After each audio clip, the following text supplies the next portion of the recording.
Hello, everyone, and welcome back to Chapter 18 of Tim Burton's The Nightmare Before Christmas, Christmas Eve.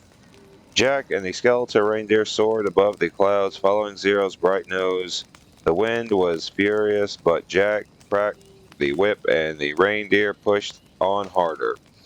He lifted a hand to his eyes to look for signs of life below. Ah, yes, a human town below to take shape beneath the clouds. He steered the reindeer lower until their hooves nearly brushed the rooftops as they glided along the air.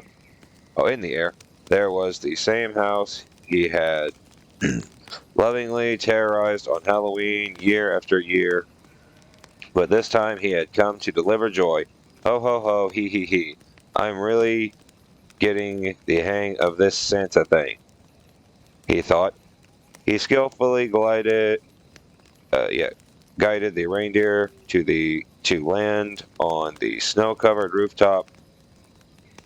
Though their undead hooves slipped on the ice and they crashed into a collection of lit-up plastic angels which fell off the roof and the chattering and dangling from a single nail.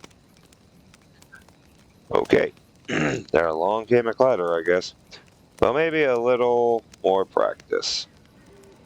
Jack dismounted with considerable more grace than the sleigh had landed with, and he hefted the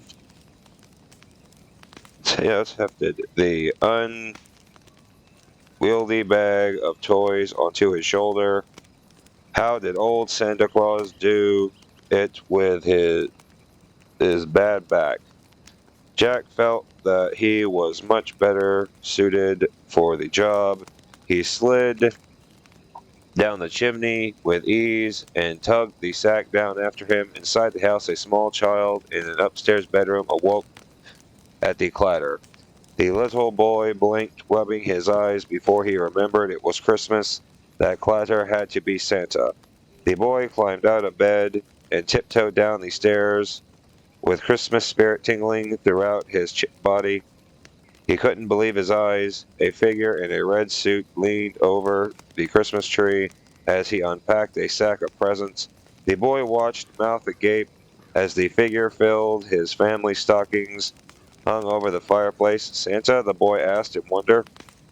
Jack whirled around. A child, he thought. This was his chance. He reminded himself that he reminded himself that this wasn't Halloween and he wasn't here to scare anyone. Instead, he gave his best toothy smile. Merry Christmas! And what is your name? He tapped the boy on the nose. The boy couldn't take his eyes off the deadly pale shade of Santa's skin. In fact, it wasn't just pale, it was bone white, or rather, it was bone. The boy was beginning to wonder if he was still asleep, because this Santa looked less like the jolly man from the North Pole and more like something out of his worst nightmare. That's all right, Jack exclaimed in his jolliest voice. Clearly, the boy was so starstruck to see him that he lost his voice. I have a special present for you anyway. There you go, Sonny. He reached into the sack and handed the boy a box wrapped neatly with a black stained bow, and with a wink of his eyeless socket, he launched himself backwards up the chimney with a gleeful ho ho ho he. Alone in the living room, the boy stared at the box. As alarming as his visit with Santa had been, a present was still a present. He unwrapped the package uh, peaceably, apprehensively, as he heard a soft footsteps of his parents coming up behind him. And what did Santa bring you, honey? Asked his mother. The boy peered into the box. He would have screamed if what he saw there hadn't been less frightening than the nightmarish thing dressed as Santa in a Santa suit that had delivered it. He pulled out a shrunken head. Across town, hundreds of children awoke to the sound of hooves on the roof. Some noticed a strange, crackly, creakily crack sound of bone, but decided to overlook that. In their excitement, the children dashed to their Christmas trees and tore open the presents they had eagerly awaited all year. Screams rung out from house to house. Lights came on in each of the windows as parents awoke in a cold sweat. Confused dogs barked at the spindly shadows flying high in the sky. Far above town, Jack didn't hear the screams. All he heard were the cheers he imagined would be greeting him when he returned to Halloween Town in victory. Ho, ho, ho, ha, ha, ha, he cried out in joy, oblivious to the region of terror he was spreading. In one house, he left a man eating holly wreath that came to life as soon as he left. In another house, a 20-foot snake slithered out of Jack's sack while his back was turned to fill the stockings. Shortly after he departed, the next house, a brother and sister awoke and eagerly scampered to the toy duck and teddy bear Jack had left them, throwing their arms around their gifts, only to flee in terror when the doll bared sharp teeth and chased them around the house. Mom, Dad, help! Santa, why? In police station across the globe, phones began to ring. Hello, police, as a representative, a receptionist asked. Attacked by Christmas toys? That's strange. That's the second complaint we've had. Word soon word soon spread of the nightmare terrorizing Christmas. A Santa imposter was delivering demonic toys. Parents began to shove sofas and buffer tables in front of the chimneys to block the Santa imposter from entering. They bolted the fireplace guards with iron pokers. They turned up the gas so flames would destroy anything that tried to come down the chimney. High above the rooftops, Jack imagined the joyful scene that must be taking place inside all the houses he had visited. Warmth spread throughout his cold, everything? Hang on. Discaped heart? Never heard that word before. This would be a Christmas no one would forget, but not for the right reasons. You're welcome, he called out to the town far below, one and all. Meanwhile, unbeknownst to Jack, phones continued to ring in the police station throughout the world faster than the receptionist could answer. Where'd you spot him? As fast as we can, ma'am. Police, I know a skeleton. Keep calm, turn off all the lights, make sure the doors are locked. Hello, police. Back in Halloween Town, the townsfolk watched one of the news programs as it was broadcasting into the witch's scalding cauldron. The newscaster's face appeared thin and wan in a mucky position. Reports are pouring in from all over the globe that an imposter is shamelessly impersonating Santa Claus, mocking and mangling this joyous holiday. The monsters burst into cheer. Good old Jack. He had spread nightmares throughout the land of the living once again. The little boys and girls must be terrified. while the witches and the zombies congratulated themselves on another successful night. Sally leaned over the cauldron's edge to listen to the rest of the report. The newscaster continued gravely. Police assure us that at this moment military units are mobilizing to stop this impersonator of this horrendous crime. Sally pressed a hand to her cheek. Jack, someone has to help Jack. The tooth-faced mayor was standing at her side, but he hadn't heard the rest of the report. No one had. They were all overcome with excitement. Sally grabbed the edge of the cauldron. If none of the other townsfolk would help Jack, then it was up to her. She hadn't been able to detain Jack with the fog juice, and now her terrifying vision was coming true. If she didn't find a way to stop him before he delivered any more presents, then Christmas was going to end in flames, just like in her vision. Sally didn't have much time. Determined, determined, determinedly, she pushed through the celebrating crowd as she cried aloud, "Where'd they take that Santa Claus?" Sandy Claus.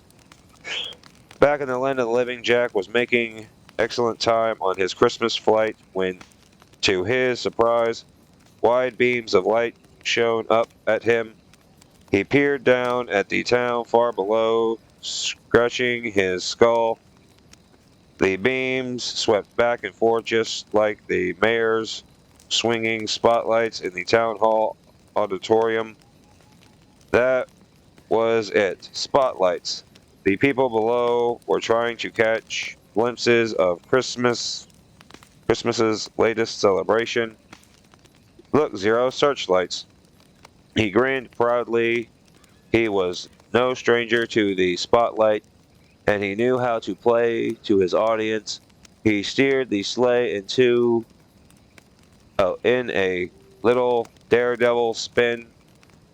Fireworks exploded from behind. They're celebrating. Jack threw his arms in the air as more fireworks burst in the heavy clouds around them. They're thanking us for doing such a great job.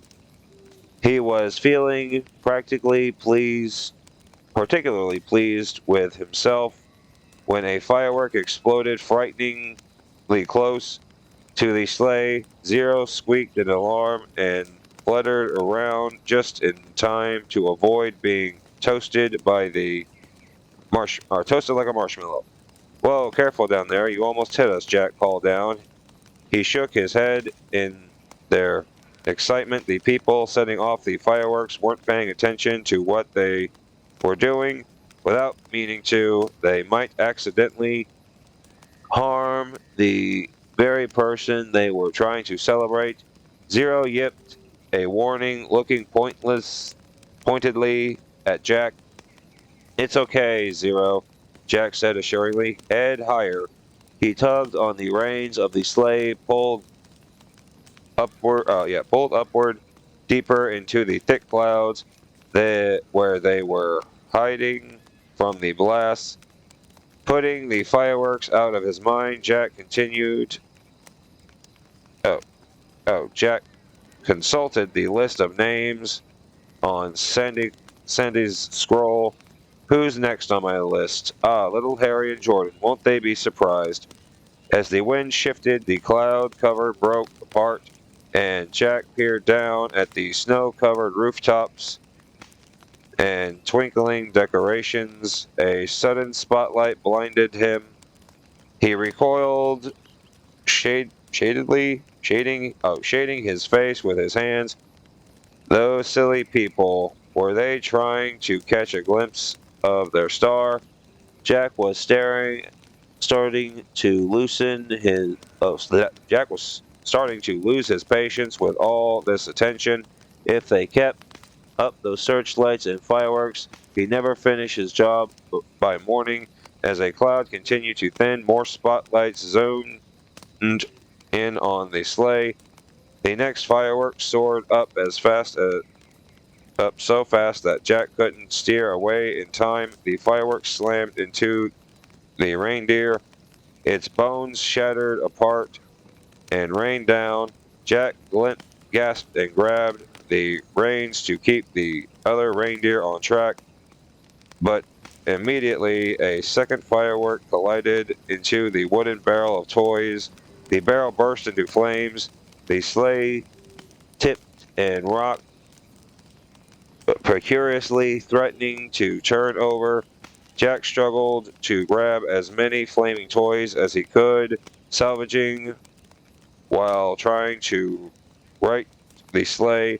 A flaming doll in his left hand stung his fingers, and he gasped again as a terrifying realization overcame him. They wanted Jack in flames, just like the doll.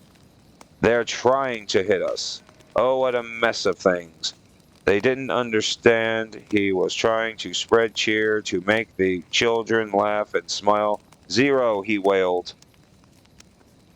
Now he understood what his ghost dog had been trying to warn him of. If only he'd listened.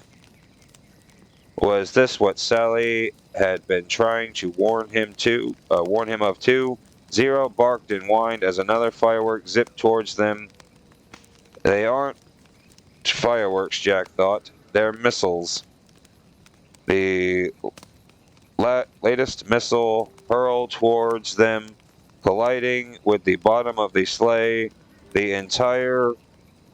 entrance contraption shattered. Oh, the entire contraption shattered.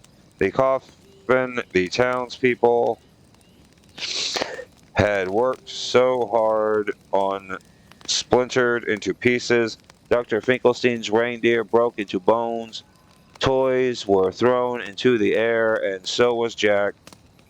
As Jack fell through the clouds towards the ground that was rushing up to meet him, he cried out in a mournful wail, "Merry Christmas to all, and to all a good night." The sleigh and its passenger crashed to the earth like a falling star, leaving a smoke crater in its wake.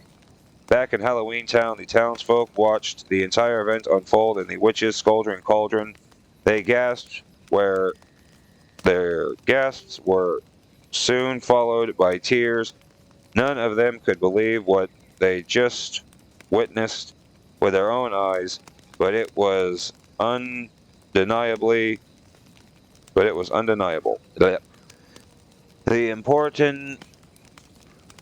The impossible had happened. It wasn't one of Jack's clever tricks this time.